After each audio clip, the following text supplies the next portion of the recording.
ಈಗ ಏನಾಗಿದೆ, ಭಾರತ ಭಾಳ ಬದಲಾಗಿಬಿಟ್ಟದೆ. ಅಮೇರಿಕಾ ಬಿಟ್ಟರೆ ಅತ್ಯಂತ ಕೃಷಿಗೆ ಯೋಗ್ಯವಾದ ಭೂಮಿ ನಮ್ಮಲ್ಲೇ ಇರೋದು. ಅಮೇರಿಕಾ ಬಿಟ್ಟರೆ ನಮ್ಮಲ್ಲೇ ಹೆಚ್ಚು ಕೃಷಿಗೆ ಯೋಗ್ಯವಾದ ಭೂಮಿ ಇರೋದು. ಇವತ್ತು ರಷ್ಯಾ ಬಹಳ ದೊಡ್ಡ ದೇಶ, ವ್ಯಾಪ್ತಿಯೊಳಗೆ ನಮಗಿಂತ 7 ಪಟ್ಟು ದೊಡ್ಡದದ. ಆದರೆ ಏನು ಮಾಡೋದು, ಅಲ್ಲಿ ಬೆಳೆಯಕ್ಕೆ ಬರೋಂಗಿಲ್ಲ. ಇವತ್ತು ನೀವು ಆಸ್ಟ್ರೇಲಿಯಾದ ಬಗ್ಗೆ ಹೋದ್ರಿ ಅಂದ್ರೆ ಸಿಕ್ಕಾಪಟ್ಟಿ ಕಾಡದ, ಅಲ್ಲಿ ಏನೂ ಆಗಂಗಿಲ್ಲ. ಬ್ರೆಜಿಲ್ ಅದ, ಅವೆಲ್ಲ ದೊಡ್ಡ ದೊಡ್ಡ ದೇಶಗಳದಾವ, ಬೆಳೆಯೋಕ್ಕಾಗಂಗಿಲ್ಲ. ನಮ್ಮಲ್ಲಿ ಕೃಷಿಗೆ ಯೋಗ್ಯವಾದ ಭೂಮಿ ಹಚ್ಚದ, ಭಾಳ ಚಂದ ಎಲ್ಲರಿಗೂ ಅವಕಾಶ ಮಾಡಿಕೊಟ್ರು. ಇವತ್ತು ಇಡೀ ಜಗತ್ತಿಗೆ ಅನ್ನ ಹಾಕುವಂಥ ಶಕ್ತಿ ಯಾರಿಗೆ ಬಂದದ ಅಂದ್ರೆ ಭಾರತದ ರೈತರಿಗೆ ಬಂದದ ಅಂತಂದ್ರೆ, ಆ ರೈತರಿಗೆ ಒಂದ್ಸರಿ ಚಪ್ಪಾಳೆ ತಟ್ರಿ. ಎಂಥ ರೈತರು! ಲಾಲ್ ಬಹದ್ದೂರ್ ಶಾಸ್ತ್ರೀಜಿಯವರು ನೋಡ್ರಿ, ಅವ್ರು ತೀರ್ಕೊಂಡಾಗ ಸಾಲಿತ್ರಿ ಅವ್ರದ್ದು. ಈ ದೇಶದ ಪ್ರಧಾನಮಂತ್ರಿಗಳವರು ನಮ್ಮಲ್ಲಿ ಗ್ರಾಮ ಪಂಚಾಯತಿ ಮೆಂಬರ್ ಆದ್ರೆ ಮುಗಿದು ಹೋತ್ರಿ, ಕಟ ಅರಿವಿ. ಮತ್ತು ಮುಂದೊಂದು ಬೋರ್ಡ್ ಹಾಕಿ ಎಲ್ಲ ಕಡೆಗೂ ಅಡ್ಡಾಡುವಂಥದ್ದನ್ನು ನಾವು ನೋಡ್ತೀವಿ. ಹಂಗೆ ಅಡ್ಡಾಡಬಾರ್ದು ಅಂತ ಅಲ್ಲ, ಅದನ್ನು ಹಂಗೆ ಆ ಒಂದು ಭ್ರಷ್ಟಾಚಾರದ ಭರಾಟೆಯೊಳಗೆ ನಮ್ಮನ್ನು ನಾವು ಕಳ್ಕೋಬಾರ್ದು ಅಂತ ಹೇಳಿ ಲಲಿತಮ್ಮ ಒಂದಿಷ್ಟು ರೊಕ್ಕವನ್ನು, ಉಳಿಸಿದ ರೊಕ್ಕವನ್ನು ಕೊಟ್ಟಾಗ ಸರ್ಕಾರಕ್ಕೆ ಪತ್ರ ಬರೆದ್ರು, ನನಗಿಷ್ಟ ರೊಕ್ಕ ಸಾಕಾಗ್ತದೆ, ಏನು ಹೆಚ್ಚಿಗೆ ರೊಕ್ಕ ಕೊಡಬೇಡ್ರಿ ಅಂತೇಳಿ. ಇಂಥ ಪ್ರಾಮಾಣಿಕರನ್ನು ಹಗಲಿಯೊಳಗೆ ದೀಪ ಹಚ್ಚಿ ಹುಡುಕಬೇಕು. ಇಲ್ಲ, ಇಂಥ ಪ್ರಾಮಾಣಿಕರನ್ನು ಹಗಲಿಯೊಳಗೆ ನೀವು ಟಾರ್ಚ್ ಆನ್ ಮಾಡಿ ಹುಡುಕಬೇಕು. ಇಲ್ಲವೇ ಇಲ್ಲ. ಎಲ್ಲಿದ್ದಾರೆ ಹೇಳಿ ನೋಡೋಣ. ಆಯ್ದಕ್ಕಿಲ್ಲ ಅಕ್ಕಮ್ಮ ಅಂದಳು, ಇಷ್ಟ್ಯಾಕೆ ಅಕ್ಕಿತ್ತಂದ್ರೆ ಇವತ್ತು ನೀವು ಆಸೆ ಅನ್ನುವುದು ಅರಸರಿಗಿರ್ತದೆ. ಅದು ತನ್ನ ಸಾಮ್ರಾಜ್ಯವನ್ನು ವಿಸ್ತಾರ ಮಾಡಬೇಕು, ತನ್ನ ಬೊಕ್ಕಸವನ್ನು ತುಂಬಬೇಕು ಅಂತ ಅವರಿಗೆ ಹಪಹಪಿತನ ಇರ್ತೈತಿ. ನಿಮಗೆ ಯಾಕದು ಬಂತು? ರೋಷ ಅನ್ನೋದು ಯಮದೂತರಿಗಿರ್ತದೆ, ನಿಮಗೆ ಯಾಕೆ ಬರಬೇಕದು? ಇಷ್ಟಕ್ಕೆ ಆಸೆ ಯಾಕೆ ನೀವು ಪಟ್ರಿ? ಈ ಸಕ್ಕಿಗೆ ಆಸೆ ನೀವು ಯಾಕೆ ಆಸೆ ಪಟ್ರಿ ಅಂತ ತಿಳ್ಕೊಂಡು ಆ ತಾಯಿ ಪ್ರಶ್ನೆ ಕೇಳ್ತಾಳೆ. ನಾನೆಲ್ಲ ತಾಯಂದ್ರಿಗೆ ಅದನ್ನೇ ಹೇಳೋದು, ನಿಮ್ಮ ಮನೆಗೆ ಬರುವಂಥ ಯಜಮಾನರು ಯಾವುದೇ ಕಚೇರಿಗಳಿಗಿರಲಿ, ಹೆಂಗೆ ಅವರು ಭ್ರಷ್ಟಾಚಾರ ಮಾಡಿ ರೊಕ್ಕ ತೆಗೆದುಕೊಂಡು ಬಂದರು ಅಂದರೆ, ಇದನ್ಯಾಕೆ ತೆಗೆದುಕೊಂಡು ಬಂದ್ರಿ, ಇದು ನಮಗೆ ಬೇಕಾಗಿಲ್ಲ ಅಂತ ಈ ನೆಲದ ತಾಯಿ ಎದ್ದು ಬಿಟ್ಟಳು ಅಂದರೆ, ಈ ದೇಶದಿಂದ ಭ್ರಷ್ಟಾಚಾರ ಅನ್ನುವಂಥದ್ದು ಕಣ್ಮರೆಯಾಗ್ತದೆ, ಭೃತ್ಯಾಚಾರ ಅನ್ನುವಂಥದ್ದು ಬರ್ತದೆ.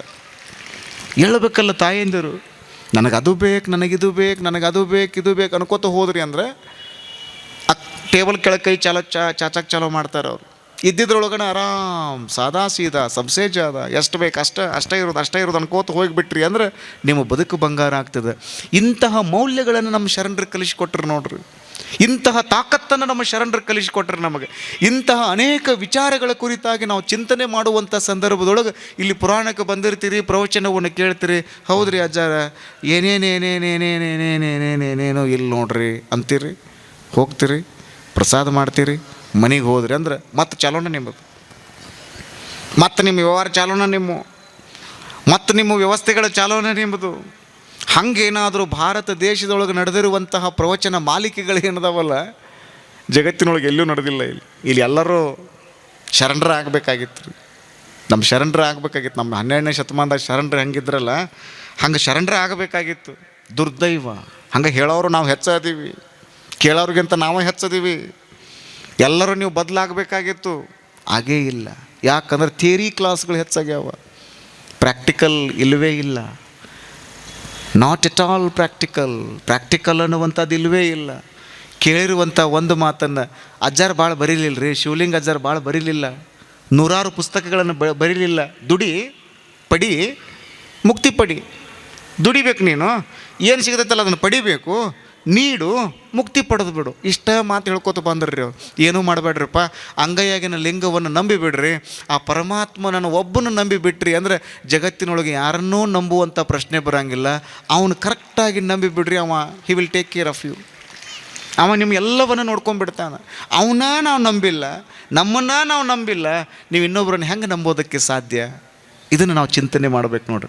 ಈ ಚಿಂತನೆ ಮಾಡುವ ಕಾರಣಕ್ಕಾಗಿಯೇ ಎಲ್ಲ ಚಿಂತೆಗಳನ್ನು ಬದಿಗೊತ್ತಿ ಚಿಂತನೆಯನ್ನು ಮಾಡುವನು ಅಂತ ತಿಳ್ಕೊಂಡು ನಮ್ಮ ಸದಾಶಿವ ಸ್ವಾಮೀಜಿಯವರು ಇಲ್ಲಿ ಪ್ರವಚನ ಕಾರ್ಯಕ್ರಮವನ್ನು ಏರ್ಪಾಡು ಮಾಡಿದ್ದಾರೆ. ನೀವೆಲ್ಲರೂ ಬಂದು ಕೂತ್ಕೋತೀರಿ. ತಾಯಂದಿರನ್ನು ನಾವು ಗೌರವಿಸಬೇಕು. ಇವತ್ತು ಟಿ ವಿ ಮಾಧ್ಯಮವನ್ನು ನೋಡಿದಾಗ ಮಹಿಳೆ ಒತ್ತಾಯ, ವರೋಪಚಾರ, ವರದಕ್ಷಿಣೆ ತಾಳಲಾರದೆ, ಕಿರುಕುಳ ತಾಳಲಾರದೆ ನೇಣು ಬಿಗಿದುಕೊಂಡು ಗೃಹಿಣಿ ಆತ್ಮಹತ್ಯೆ, ಮಹಿಳೆಯ ಮೇಲೆ ದೌರ್ಜನ್ಯ, ಲೈಂಗಿಕ ದೌರ್ಜನ್ಯ. ನಾಚಿಕೆಯಾಗಬೇಕು. ಪ್ರಜ್ಞಾವಂತ ಸಮಾಜಕ್ಕೆ ನಾಚಿಕೆಯಾಗಬೇಕು. ಇವತ್ತು ನಾವು ಭಾಳ ಕಲ್ತೀವಿ, ಮಂಗಳನ ಅಂಗಳಕ್ಕೆ ಹೋಗಿ ಬರ್ತೀವಿ, ಚಂದ್ರನ ಮೇಲೆ ನಾವು ಕಾಲಿಟ್ಟು ಬಂದೀವಿ, ಹೈಲಿ ನಾವು ಎಜುಕೇಟೆಡ್ ಅಂತ ನಾವು ಮಾತಾಡ್ತೀವಿ. ಇವತ್ತು ನಮ್ಮ ಪರಿಸ್ಥಿತಿಯನ್ನು ನಾವು ನೋಡಿಬಿಟ್ಟಿವಿ ಅಂದರೆ ಎಲ್ಲಿ ಎಜುಕೇಷನ್ ಸರ್? ಅದು ಯಾವ ಥರದ ಎಜುಕೇಷನನ್ನು ನಾವು ಕೊಡ್ತಾ ಇದ್ದೀವಿ? ಸಣ್ಣವರಿದ್ದಾಗಲೇ ಮಕ್ಕಳಿಗೆ ಹೇಳಬೇಕು, ತಾಯಿ ಅಂದರೆ ಆಕೆಯನ್ನು ನೀನು ಅಂಡರ್ ಎಸ್ಟಿಮೇಟ್ ಮಾಡಬಾರ್ದು, ಆಕೆಯನ್ನು ತುಚ್ಛವಾಗಿ ಕಾಣಬಾರ್ದು. ಆಕೆ ತಾಯಿ ಅಂದರೆ ನಮ್ಮ ಮನೆಯೊಳಗಿರುವಂಥ ಅವ್ವನೂ ಹಾಗೆ ಇರ್ತಾಳೆ. ನಿನಗೆ ಕಣ್ಣಿಗೆ ಕಾಣುವಂಥವ್ರು ಎಲ್ಲರೂ ಕೂಡ ತಾಯಿಯೇ ಸಮಾನವಾಗಿ ನೋಡಪ್ಪ, ಆಕೆಯನ್ನು ಗೌರವಿಸಬೇಕಪ್ಪ ಅಂತ ತಿಳ್ಕೊಂಡು ಮಕ್ಕಳಿಗೆ ಕಲಿಸಿಬಿಡ್ರಿ. ಮಹಿಳಾ ದೌರ್ಜನ್ಯದ ಪ್ರಕರಣಗಳು ಒಂದೂ ದಾಖಲಾಗಂಗಿಲ್ಲ. ಇದನ್ನು ನಾವು ಕಲಿಸ್ಬೇಕಲ್ಲ. ಥೇರಿ ನಮ್ಮ ಶರಣರು ಹೇಳಿದರು, ಮಹಿಳೆ ಪ್ರತ್ಯಕ್ಷ ಕಪಿಲ ಸಿದ್ಧ ಮಲ್ಲಿಕಾರ್ಜುನ, ಹೆಣ್ಣು ಪ್ರತ್ಯಕ್ಷ ಕಪಿಲ ಸಿದ್ಧ ಮಲ್ಲಿಕಾರ್ಜುನ. 8 ಗಂಟೆ ಎಷ್ಟಾತ್ರಿ? 8 ಗಂಟೆ. ಮೊದಲ ಒಂದು 10 ನಿಮಿಷ ತೆಗೆದು ಬಿಟ್ರೆ ಅಲ್ಲಿ ಕುಂಡ್ರಿ ಇಲ್ಲಿ ಕುಂಡ್ರಿ ಇದಾತ್ರೆ ಎಷ್ಟು ಚಂದ ನೋಡ್ರಿ.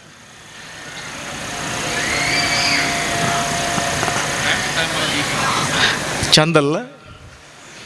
ಈ ವ್ಯವಸ್ಥೆನೇ ಚಂದ. ಇದು ತಾಯಂದ್ರ ಬಗ್ಗೆ ಮಾತನಾಡೋದೇ ಚಂದ. ಇದು ತಾಯಿಗೆ ನೀವು ಅವಕಾಶವನ್ನು ಕೊಟ್ಟುಬಿಟ್ರಿ ಅಂದರೆ ಆಕೆ ಈ ಜಗತ್ತನ್ನೇ ಸರಿಯಾಗಿ ನಡೆಸಬಲ್ಲಳು. ನಾನೊಂದು ಪ್ರಾಮಾಣಿಕ ಅಭಿಪ್ರಾಯ ಹೇಳೇನ್ರಿ. ನಾನೊಂದು ಅಭಿಪ್ರಾಯ ಇದೆ ಅವ್ರ ಮುಂದೆ ನಾನು ಹೇಳಬೇಕಾ ಅಭಿಪ್ರಾಯವನ್ನು. ಒಂದು ಪ್ರಾಮಾಣಿಕ ಅಭಿಪ್ರಾಯ. ನೀವು ಗಂಡು ಮಕ್ಕಳು ನನ್ನ ಮೇಲೆ ಸಿಟ್ಟಾಗ್ರಿ, ನಾ ಏನು ತಲೆ ಕೆಡಿಸ್ಕೊಳಂಗಿಲ್ಲ. ಇಷ್ಟು ದಿನ ಏನೈತೆಲ್ಲ ಈ ಜಗತ್ತು ಪುರುಷರ ಸಾಮ್ರಾಜ್ಯವನ್ನು ನೋಡಿಬಿಟ್ಟದೆ. ಕ್ರೌರ್ಯ ಅನ್ನುವಂಥದ್ದು ಮುಗಿಲು ಮುಟ್ಟಿಬಿಟ್ಟಿದೆ. ಇನ್ನು ಈ ಜಗತ್ತಿನ ಚಾವಿ ಯಾರ ಕೈಯಾಗ ಕೊಡಬೇಕು ಅಂದರೆ ನೀವು ತಾಯಂದ್ರ ಕೈಯಾಗ ಕೊಟ್ರಿ ಅಂತಂದ್ರೆ ಅವ್ರ ಹೃದಯದಿಂದ ರಾಜ್ಯಾಡಳಿತವನ್ನು ಮಾಡಬಲ್ಲರು ಅವರು. ನಿಮ್ಮ ಸಲುವಾಗಿ ಹೇಳಕತ್ತೀನಿ, ಚಪ್ಪಾಳೆ ತಟ್ರಿ, ಚಳಿ ಹತ್ತಿರ ಚಿಂತಿಲ್ಲ, ಸೆರಗನ್ಯಾಗ ಕೈ ಹಾಕೊಂಡು ಕುಂಡ್ರಬೇಡ್ರಿ. ನಿಮ್ಮ ಸಲುವಾಗಿನೇ ಹೇಳಕತ್ತೀನಿ. ಯಪ್ಪ ಹೊಚ್ಕೊಂಡು ಕುಂತಾರೆ, ಹಿಂಗೆ ನೋಡ್ಬೇಕ್ರಲ್ಲ ಒಂದಿಷ್ಟು ಮಂದಿ. ಚಳಿ ಅದ, ವಿಚಾರ ಮಾಡುವಂಗಿಲ್ಲ. ನಿಮ್ಮ ಸಲುವಾಗಿನೇ ಹೇಳುವುದು. ಇನ್ನು ತಾಯಂದ್ರಿಗೆ ಚಾವಿ ಕೊಡಬೇಕಾಗ್ಯದ. ಅವು ಈ ಕಡೆ ಮಂದಿ ಅಂತಿರ್ಬೇಕು, ಚಾವಿ ಎಲ್ಲ ಅವ್ರ ಕಡೆನೇ ಐತ್ರಿ, ಅಪ್ಪಾರ ನಮ್ಮ ಕಡೆ ಎಲ್ಲದ? ಗ್ರಾಮ ಪಂಚಾಯತಿ ಅಧ್ಯಕ್ಷರನ್ನು ಹೆಣ್ಮಕ್ಳನ್ನ ಮಾಡಿರ್ತೀರಿ, ನಡೆಸೋದೆಲ್ಲ ಯಾರ್ರೀ? ನಮ್ಮ ಯಜಮಾನ್ರು. ಅವಕಾಶ ಕೊಡಬೇಕು, ಒಂದು ಅವಕಾಶ ಕೊಡಬೇಕು. ಕೊಟ್ಟು ನೋಡೋಣ. ಮೆದುಳಿಗಿಂತ ಹೃದಯ ಭಾಳ ಚಲೋ ಕೆಲಸ ಮಾಡ್ತದೆ. ಮೆದುಳು ಕೆಲಸ ಮಾಡಲಿಲ್ಲ ಅಂದ್ರೆ ಬದುಕಬಹುದು, ಹೃದಯ ಕೆಲಸ ಮಾಡೋಂಗಿಲ್ಲ ಅಂದರೆ ಯಾವ ಕಾರಣಕ್ಕೂ ಬದುಕೋಕ್ಕಾಗಂಗಿಲ್ಲ. ಈ ಜಗತ್ತನ್ನು ನೀವು ಹೃದಯದಿಂದ ನೋಡಿದಿರಿ ಅಂದರೆ ಗೊತ್ತಾಗಿಬಿಡ್ತದೆ. ದ್ವೇಷದಿಂದ ಹೋರಾಡಿ ಒಬ್ಬನನ್ನು ಗೆಲ್ಲುವುದಕ್ಕಿಂತ ಪ್ರೀತಿಯಿಂದ ಸೋತು ಜಗತ್ತನ್ನೇ ಗೆಲ್ಲಬಹುದು ಅನ್ನುವುದಕ್ಕೆ ನಮ್ಮ ಶರಣರು ಸಾಕ್ಷಿಯಾಗಿ ನಮಗೊಂದು ಅದ್ಭುತವಾದ ಸಂದೇಶವನ್ನು ನೀಡ್ತಾರೆ. ಅಂದರೆ ತಾಯಂದ್ರಿಗೆ ಅವಕಾಶ ಕೊಡೋನು. ಅದಕ್ಕೆ ನಾವು 21ನೇ ತಾರೀಕಿಗೆ ತಾಯಂದ್ರಿಗೆ ಅವಕಾಶ ಕೊಟ್ಬಿಟ್ಟಿವಿ. ಬುಟ್ಟಿ ತುಂಬ ತೊಗೊಂಡು ಬರ್ರಿ, ಅವ್ರಿಗೆ ಕೊಟ್ಬಿಟ್ಟಿವಿ. ಆಯ್ತು ರೀ ಅಪ್ಪಾರ, ಎಲ್ಲರೂ ಕುಂಡ್ರಿ ಇಲ್ಲ ಅಂತ ತಿಳ್ಕೊಂಡು ಒಂದು ಮಾತು ಹೇಳಿದ್ರೆ 50,000 ಮಂದಿ ಕೂಡಿಬಿಟ್ಟಾರ ಇಲ್ಲಿ. ನನಗೆ ಭಾಳ ಸ್ಪಷ್ಟವಾಗಿ ಗೊತ್ತದ, ಈ ಕಾರ್ಯಕ್ರಮ ಯಶಸ್ವಿ ಆಗಬೇಕಾಗಿತ್ತು ಅಂದ್ರೆ ನಾವು ತಾಯಂದಿರನ್ನ ಮುಂದೆ ಬಿಟ್ಟಿವಿ ಅಂತಂದ್ರೆ ಇಡೀ ಹಾವೇರಿ ಅಷ್ಟೇ ಅಲ್ಲ, ಇಡೀ ದೇಶವನ್ನೇ ಎಚ್ಚರಿಸುವಂತಹ ಕಾರ್ಯವನ್ನು ಈ ನೆಲದ ತಾಯಂದಿರು ಮಾಡೇ ಮಾಡ್ತಾರ ಅನ್ನುವಂಥದ್ದನ್ನು ನಾವೆಲ್ಲರೂ ಅರ್ಥ ಮಾಡ್ಕೊಳ್ಬೇಕು. ಎಲ್ಲರೂ ತಯಾರಾಗ್ರಿ. ನಾಳೆ ನಿಮಗೆ ಕೆಲವು ವಿಶೇಷವಾದ ಸೂಚನೆ ನಾವು ನೀಡ್ತೀವಿ. ಇವತ್ತಿನೂ ಅದ್ರ ಬಗ್ಗೆ ಸಂಘಟನೆ ಮಾಡಕತ್ತೀವಿ, ಮಾತುಕತೆ ನಡೆದದ.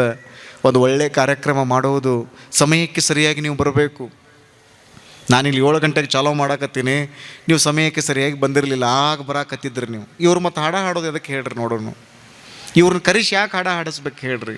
ಹನುಮಂತಪ್ಪ ಕಾಮನಹಳ್ಳಿ ಅಂತ ಒಬ್ರು ಸರ್ ಅದಾರ, ನೋಡ್ಬೇಕು ನೀವು. ವಯಲಿನ್ ಬಾರಿಸ್ತಿರ್ತಾರಲ್ಲ, ನಿಮಗೆ ಗೊತ್ತಿರಲಿ, ಕರ್ನಾಟಕ ರಾಜ್ಯೋತ್ಸವ ಪ್ರಶಸ್ತಿ ಸಿಕ್ಕದ ಅವರಿಗೆ. ಕರ್ನಾಟಕ ರಾಜ್ಯೋತ್ಸವ ಪ್ರಶಸ್ತಿ. ಭಾಳ ಅಪರೂಪದ ವಯಲಿನ್ ವಾದಕರು ಅವರು ದಾಸೋಹ ಅಂದರು. ಇನ್ನೊಂಚೂರು ನಿಮಗೆ ತಿಳಿಸಿ ಹೇಳಬೇಕು ಅಂದರೆ, ಕೊಡುವುದು ತೆಗೆದುಕೊಳ್ಳುವುದು ಒಂದು ಸಹಕಾರ, ಅದು ಬೇರೆ. ದಾನ ಬೇರೆ, ದಾಸೋಹ ಬೇರೆ. ರವಿವಾರ ದಿನ ಮುಂಜಾನೆ ಇಡ್ಲಿ ಮಾಡ್ಬೇಕಂತೀರಿ, ಇಡ್ಲಿ ಜೊತೆಗೆ ಸಾಂಬಾರು ಬೇಕು.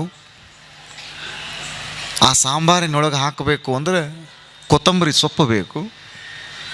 ನೀವು ಫ್ರಿಜ್ ತೆಗೆದು ನೋಡ್ತೀರಿ, ಕೊತ್ತಂಬರಿ ಸೊಪ್ಪು ಇಲ್ಲ.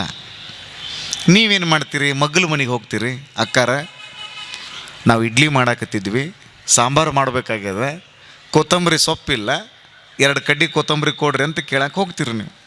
ಆ ಅಕ್ಕಾರ ಏನು ಮಾಡ್ತಾರ್ರಿ? ಈ ಸಾರಿ ಸಂತಿ ಮಾಡಿಲ್ಲ ಇವರು ಸಂತಿ ಮಾಡಿದಾಗ ನಮ್ಮ 2 ಕಡ್ಡಿ ಕೊತ್ತಂಬರಿ ನಮಗೆ ಬರ್ತಾವ ಅನ್ನುವಂಥ ಒಂದು ವಿಶ್ವಾಸವನ್ನು ಇಟ್ಕೊಂಡು ಏನು ಕೊಡ್ತಾರಲ್ಲ, ಅದು ಸಹಾಯ ಆಗ್ತೈತೆ ಹೊರತಾಗಿ ದಾನನೂ ಆಗಂಗಿಲ್ಲ, ದಾಸೋಹ ಅಂತೂ ಅದ್ರ ಸಮೀಪ ಬರಂಗಿಲ್ಲ. ಇನ್ನು ಹೋಗಿದ್ದು 2 ಕೊತ್ತಂಬರಿ ಸೂಡರಿ ಆಗಿರ್ಬೋದು, ಒಂದೆರಡು ಕಡ್ಡಿ ಆ ಕಡೆ ತೊಗೊಂಡು ಹಂಗೆ ಮೇಲೆ ಇಸ್ಕೊಳಕತ್ತರು ಅಂದ್ರೆ ನೀವೇನು ಮಾಡ್ತೀರಿ? ಇಲ್ರಿ, ನಾವು ಈ ಸರಿ ಸಂತಿ ಮಾಡಿಲ್ರಿ. ಮೇಲೆ ಹಂಗೆ ಮಾಡ್ಕೋತ ಬಂದ್ರಂದ್ರೆ ನಾವು ಈ ಸಾರಿ ಸಂತಿ ಮಾಡಿಲ್ರಿ ಅಂತ ಹೇಳ್ತೀರಿ ನೀವು. ಇದಕ್ಕೆ ನಾವು ಕೇವಲ ಒಂದು ಉಪಕಾರ ಅನುಭವದ ಹೊರತಾಗಿ ದಾನ ಅನ್ನಕ್ಕೆ ಬರಂಗಿಲ್ಲ, ದಾಸೋಹ ಅಂತೂ ಮೊದಲ ಆಗಂಗಿಲ್ಲ. ಇನ್ನು ದಾನ ಮಾಡುವಾಗ ನಿಮ್ಗೆ ಅಹಂಕಾರ ಇರ್ತದೆ, ನಮಗೆ ದೇವ್ರ ಕೈ ಹಿಡಿತಾನ ಅನ್ನುವಂಥ ಸ್ವಾರ್ಥ ಭಾವನೆ ಇಟ್ಕೊಂಡು ಮಾಡಿದ್ರಿ ಅಂದ್ರೆ ದಾನ ಆಗ್ತದೆ. ದಾಸೋಹ ಅಂದರೆ ದೈನ್ಯ ಭಾವ. ದಾಸಃ ಅಹಂ ದಾಸೋಹಂ. ಕಿಂಕರತೆಯಿಂದ ನೀವು ಶಂಕರನಿಗೆ ಅರ್ಪಿಸುವುದು ಯಾವುದು? ದಾಸೋಹ ಅಂದ್ರೆ. ಅದಕ್ಕೆ 12ನೇ ಶತಮಾನದ ಶರಣರು ಅಂದರು, ಮಸ್ತಂಗಿ ಕಾಯಕ ಮಾಡುವುದು, ಕಾಯಕದಿಂದ ಬಂದಿರುವಂತಹ ಹಣವನ್ನು ದಾಸೋಹ ಮಾಡುವುದು. ದಾಸೋಹ ಮಾಡುವುದು ಒಂದಿಷ್ಟು ಕೊಡಬೇಕು. ಕೊಡಬೇಕುತ್ತಮಂಗೆ ಮಗಳಂ ಸತ್ಪಾತ್ರಕ್ಕೆ ದಾನಮಂ. ಉತ್ತಮಂಗೆ ಮಗಳನ್ನು ಕೊಡಬೇಕು. ಒಬ್ಬ ಒಳ್ಳೆಯ ವ್ಯಕ್ತಿಯನ್ನು ನೋಡಿ ನೀವು ಮಗಳನ್ನು ಕೊಡಬೇಕು. 10 ರೂಪಾಯಿ ತೆಂಗಿನಕಾಯಿ 10 ಸರಿ ಬಾರಿಸಿ ನೋಡ್ತೀರಿ ನೀವು, ನೀರದಾವೋ ಇಲ್ಲೋ, ಕೊಬ್ಬರಿ ಐತೋ ಇಲ್ಲೋ, ನೀರದಾವ ಅಂದರೆ ಹೆಂಗದಾವ ಏನದಾವ. 10 ರೂಪಾಯಿ ತೆಂಗಿನಕಾಯಿ 10 ಸರಿ ಹೊಡೆದು ನೋಡ್ತೀರಿ. ನಿಮ್ಮ ಮನೆಯೊಳಗೆ ನೀವೇ ಸಾಕಿ ಸಲುಹಿರುವಂತಹ ನಿಮ್ಮ ಮಗಳನ್ನು ಕೊಡ್ತೀರಿ ಅಂದರೆ ಆ ವ್ಯಕ್ತಿಯ ಗುಣಗಳನ್ನು ನೀವು ನೋಡಬೇಕು. ಕೊಡಬೇಕುತ್ತಮಂಗೆ ಮಗಳಂ ಸತ್ಪಾತ್ರಕ್ಕೆ ದಾನಮಂ. ಉತ್ತಮಂಗೆ ಮಗಳನ್ನು ಕೊಡಬೇಕು, ಸತ್ಪಾತ್ರಕ್ಕೆ ದಾನವನ್ನು ಕೊಡಬೇಕು.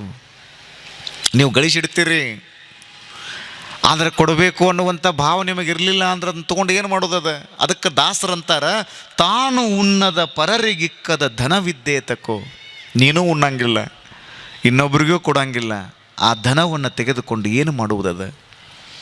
ನಮ್ಮ ಬಸವಣ್ಣನವರು ಇನ್ನೂ ಚಂದ ಹೇಳ್ತಾರೆ, ಪಾಪಿಯ ಧನ ಪ್ರಾಯಶ್ಚಿತ್ತಕ್ಕಲ್ಲದೆ ಸತ್ಪಾತ್ರಕ್ಕೆ ಸಲ್ಲುವುದೇನಯ್ಯ. ಪಾಪಿಯ ಧನ ಪ್ರಾಯಶ್ಚಿತ್ತಕ್ಕಲ್ಲದೆ ಸತ್ಪಾತ್ರಕ್ಕೆ ಸಲ್ಲುವುದೇನಯ್ಯ. ನಾಯಿಯ ಹಾಲು ನಾಯಿ ಮರಿಗಲ್ಲದೆ ಪಂಚಾಮೃತಕ್ಕೆ ಸಲ್ಲುವುದೇನಯ್ಯ. ಎಷ್ಟು ಚಂದ ಕೊನೆಗೆ ಹೇಳ್ತಾರೆ ನೋಡ್ರಿ ಒಂದು ಸಾಲ ಅವರು. ಕೂಡಲ ಸಂಗನ ಶರಣರಿಗಲ್ಲದೆ ಮಾಡುವ ಅರ್ಥ ವ್ಯರ್ಥ. ಪಾಪಿ ಗಳಿಸಿಟ್ಟಿರುವಂತಹ ಹಣ ಏನೈತಲ್ಲ ಅದು ಪ್ರಾಯಶ್ಚಿತ್ತಕ್ಕೆ ಮೂಲ ಆಗ್ತೈತೆ ಹೊರತಾಗಿ ಸತ್ಪಾತ್ರಕ್ಕೆ ಸಲ್ಲುವುದಿಲ್ಲ ಸಲ್ಲುವುದಿಲ್ಲ ಸಲ್ಲುವುದಿಲ್ಲ. ನಾಯಿ ಹಾಲು ನಾಯಿ ಮರಿಗೆನ ಸಾಲಂಗಿಲ್ಲ ಅಂದಮೇಲೆ ಪಂಚಾಮೃತಕ್ಕೆ ಯಾರೂ ಅದನ್ನು ಹಾಕಂಗಿಲ್ಲ. ತಡ್ರಿ, ಪಂಚಾಮೃತಕ್ಕೆ ಹಾಲನ್ನು ಕುಡಿಸ್ಬೇಕಂತ ತಿಳ್ಕೊಂಡು ಎಲ್ಲಿ ಹಾಕಿರಲಿಲ್ಲ ಅಂದ್ರೆ ನಾಯಿ ಹಿಂಡ್ತೀರೇನ್ರಿ? ಎಲ್ಲಿ ನೋಡ್ರಿ, ಬಟ್ಲ ತೊಗೊಂಡು ಹಿಂಡಕ್ಕೆ ಹೋಗ್ರಿ, ನಾಯಿ ಗೊತ್ತಾಕೈತೆ ನಿಮಗೆ, ಹಿಂಡಲ್ಲ. ನಾಯಿ ಮರಿಗೆ ಸಾಲಂಗಿಲ್ಲ ಅಂದಮೇಲೆ ಅವು ನಿಮಗೆ ಹೆಂಗೆ ಹಾಲು ಕೊಡ್ತದೆ? ಅದು ಕೊಡಂಗಿಲ್ಲ. ಅದು ದ್ರೌಪದಿ ತನ್ನ ಎಲ್ಲ ಗೆಳತಿಯರನ್ನು ಕರೆದುಕೊಂಡು ಸ್ನಾನಕ್ಕೆ ಹೋಗಿದ್ದಳು, ಸ್ನಾನ ಮಾಡಿ ಬರ್ಬೇಕಂಥೇಳಿ. ದುರ್ವಾಸ ಮಹರ್ಷಿಗಳು ಸ್ನಾನ ಮಾಡ್ತಿದ್ರು. ಎರಡು ಚಂದದ ನೋಡ್ರಿ ಕತೆ. ಸ್ವಂಟ ಮಠ ನೀರಿನೊಳಗೆ ನಿಂತ್ಕೊಂಡಾರ, ಈಗ ಮೇಲೆ ಬರ್ತಾರ ಆಗ ಮೇಲೆ ಬರ್ತಾರ ಅಂತ ದ್ರೌಪದಿ ಕಾಯಕತ್ತಾಳ. ದುರ್ವಾಸ ಮಹರ್ಷಿಗಳು ಬರ್ತಾನೆ ಇಲ್ಲ. ಅರ್ಧ ಗಂಟೆ ಆಯಿತು, 45 ನಿಮಿಷ ಆಯಿತು, 1 ಗಂಟೆ ಆಯಿತು, ಬರ್ತಾನೆ ಇಲ್ಲ. ಏನೋ ಹೆಚ್ಚು ಕಡಿಮೆ ಆಗೈತೆ ಅಪ್ಪ ಅವರಿಗೆ. ಕೇಳಬೇಕಂತ ತಿಳ್ಕೊಂಡು ದ್ರೌಪದಿ ಮುಂದೆ ಬಂದು ಕೇಳ್ತಾಳೆ, ಗುರುಗಳಿಗೆ ನಮಸ್ಕಾರ. ಅಪ್ಪ ಅವರು, ನಾನು 2 ಗಂಟೆಗಳಿಂದ ನೋಡಕತ್ತೀನಿ, ನೀವು ನೀರಿನೊಳಗಡೆನೇ ನಿಂತ್ಕೊಂಡಿರಿ, ಏನಾದರೂ ತೊಂದರೆ ಆಗೈತೆ ಏನು? ದುರ್ವಾಸ ಮಹರ್ಷಿಗಳು ಹೇಳಿದರು, ಹೌದವ್ವ, ನಾನು ಸ್ನಾನ ಮಾಡುವಂತಹ ಸಂದರ್ಭದೊಳಗೆ ನೀರಿನ ಸೆಳವಿನೊಳಗೆ ಸಿಕ್ಕಾಕ್ಕೊಂಡು ನನ್ನ ಕೌಪಿನ ನೀರಿನೊಳಗೆ ಹರ್ಕೊಂಡು ಹೋಗಿಬಿಟ್ಟದೆ. ನಾನೀಗ ಹುಟ್ಟುಡುಗೆಯಲ್ಲಿದ್ದೇನೆ, ಬೆತ್ತಲೆಯಾಗಿ ನೀರಿನಲ್ಲಿ ನಿಂತ್ಕೊಂಡಿದ್ದೇನೆ, ನನ್ನ ಮಾನವನ್ನು ಮುಚ್ಚಿಕೊಂಡು ನಿಂತ್ಕೊಂಡಿದ್ದೇನೆ.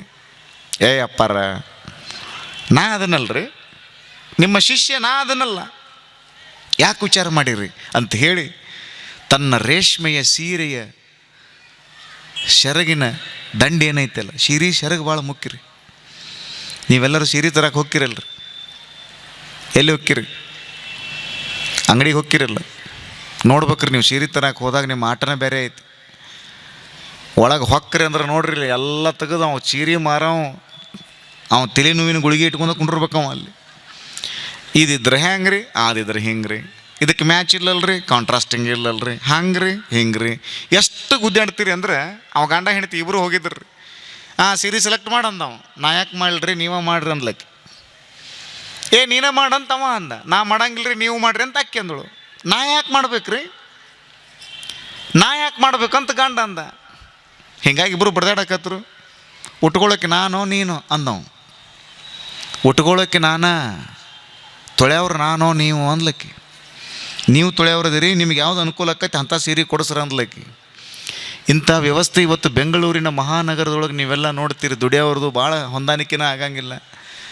ಈ ರೀತಿಯಾಗಿ ನೀವೇನಾದರೂ ಹೋಗಿಬಿಟ್ರಿ ಅಂತಂದ್ರೆ ನೀವು ಒಮ್ಮೆ 10 ನಿಮಿಷನೇ ನೀವು ಬರೋಕ್ಕೆ ಸಾಧ್ಯನೇ ಇಲ್ಲ. ಎಷ್ಟು ಅಂಗಡಿಗಳೊಳಗೆ ಸೀರಿದಾವಲ್ಲಿ ಎಲ್ಲ ಕಿತ್ತಾಕಿ ಒಮ್ಮೆ ಏನೂ ತೊಗೊಳಾರ್ದನ್ನ ಬಂದಿರ್ತೀರಿ. ಅವ್ನು ಮಾರೋಂಗೆ ಹೆಂಗೆ ಅನಿಸಿರ್ಬೇಕು ಹೇಳ್ರಿ, ನೋಡೋಣ. ನೀವು ನೋಡ್ಬೇಕ್ರಿ, ನೀವು ಅದು ಕತೆ ಬೇರೆ ಐತೆ. ಅದು ಸೀರೆಯ ಸೆರಗು ಏನೈತಲ್ಲ ಅದು ಭಾಳ ಮುಖ್ಯ ಇರ್ತದೆ. ದ್ರೌಪದಿ ಅಂದಳು, ಅಪ್ಪವ್ರ ಯಾಕೆ ಹೆದರ್ತೀರಿ, ಯಾಕೆ ಚಿಂತೆ ಮಾಡ್ತೀರಿ, ನಿಮ್ಮ ಶಿಷ್ಯ ನಾ ಅದೀನಿ ಅಂತ ಹೇಳಿ ತನ್ನ ರೇಷ್ಮೆಯ ಸೀರೆಯ ಸೆರಗನ್ನು ಹರಿದಳು. ಮುಂದೆ ಹೋಗಿ ನೀರಿನೊಳಗೆ ಬಿಟ್ಲು. ಅದು ತೇಲ್ಕೋಂತ ಬಂತು. ಅಪೌರ ಆ ಸೀರೆಯ ಸೆರಗಿನ ಅಂಚನ್ನು ತೆಗೆದುಕೊಂಡು ಕೌಪೀನ ಮಾಡಿಕೊಂಡು ಮ್ಯಾಲೆ ಬಂದಂತಾರಂತ, ಇವತ್ತು ನನ್ನ ಮಾನವನ್ನು ನೀನು ಉಳಿಸಿದೆವ, ಸಂದರ್ಭ ಬಂದಾಗ ನಿನ್ನ ಮಾನವನ್ನು ಕೂಡ ದೇವರು ಉಳಿಸುತ್ತಾನೆ ಅಂತ.